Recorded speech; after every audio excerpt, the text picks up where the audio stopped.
Let's get straight to the breaking news overnight, the chaos at that Trump rally. It happened in Chicago. There were brawls both in and outside of the hall between Trump supporters and hundreds of protesters who had poured into that event. Those protesters were out in force. You can see one here burning a Trump flag. Others were busy hurling themselves onto the ground, creating human chains and shouting anti-Trump slogans. The Trump campaign called off the event, Trump saying he didn't want to see people hurt. His rivals are weighing in this morning. We do have team coverage on everything from the political implications to the ongoing security concerns. And we do start here with ABC's Alex Perez, who's right there on the ground in Chicago. Good morning, Alex. Good morning, Paula. Good morning, Dan. The rally here never actually started. The clash between Trump supporters and Trump protesters got very ugly very fast. We want Trump! We want Trump! Overnight, mayhem at this arena in Chicago. Thousands gathered to see presidential candidate Donald Trump. Unapologetically black!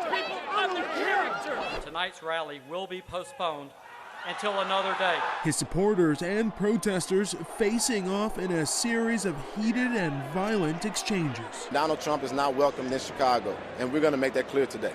The protester later storming the empty podium, shouting at people below before security forced him off stage. That same man later going head-to-head with a Trump supporter, both men wrestling, throwing punches as onlookers tried to break up the fight. I don't want anybody a brawl here. I don't want her beat up or him beat up. The melee spreading outside the rally too. This Chicago police officer struck by a flying bottle.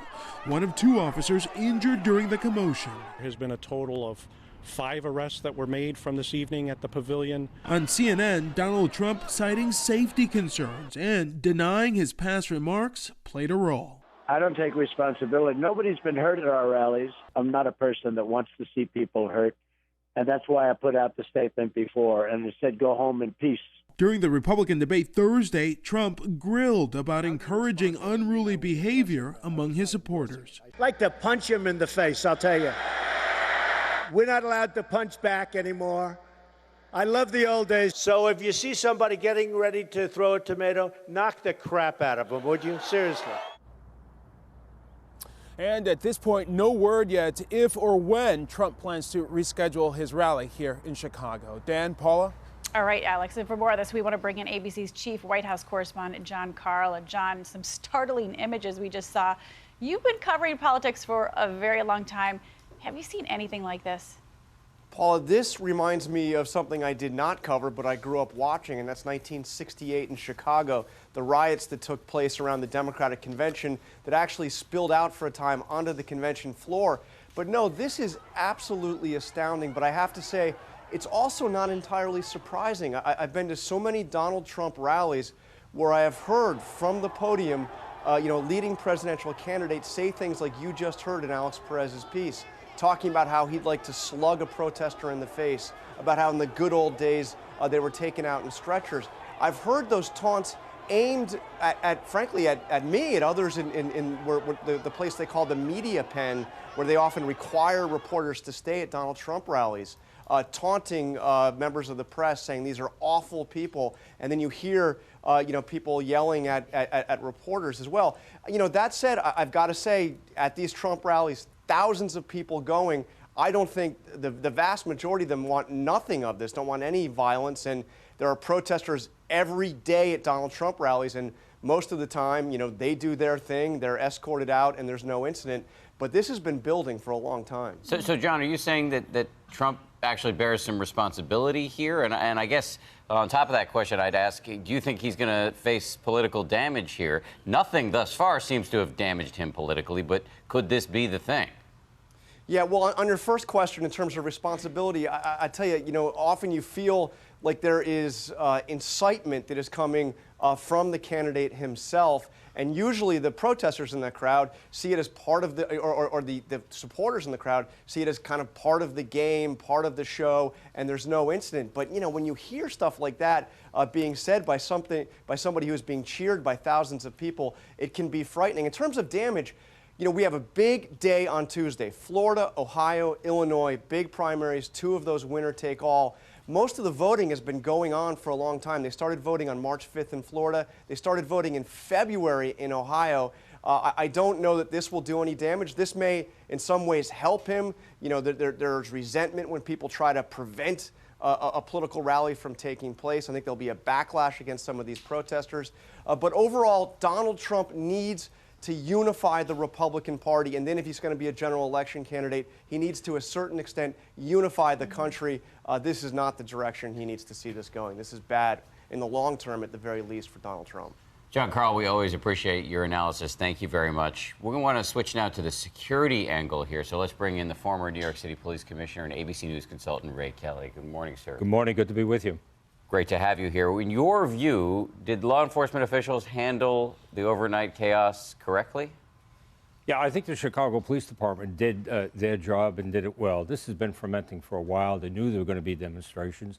They were there in force. They were well equipped. If you look at the policing of the demonstration outside, relatively calm, some skirmishes. They were called into the arena after there was some tumultuous activity. They came in force, and they quieted down. What I would say is needed more private security on the floor there. Now, whether or not that's the University of Illinois police or the promoters, I'm not certain. But clearly we needed more sort of a uniform presence on the floor.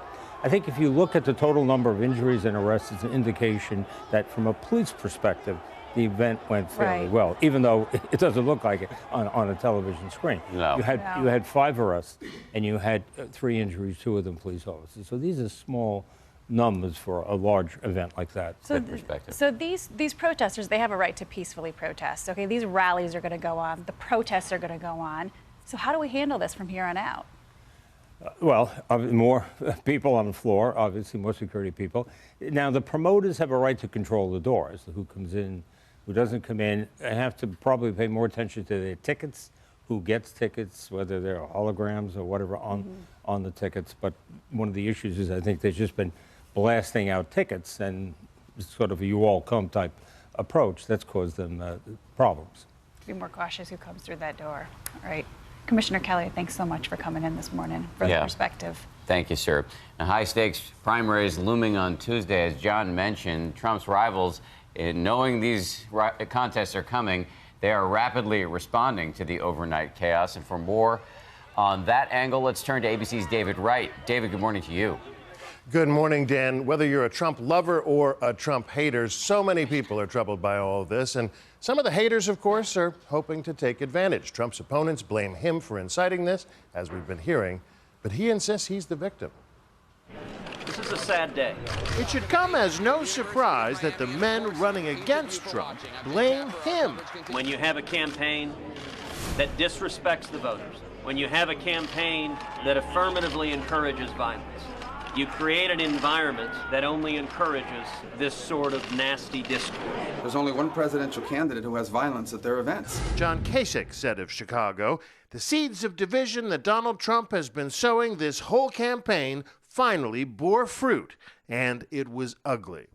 It's one of the few issues where there's bipartisan agreement. Bernie Sanders spoke in Illinois, just a few miles away.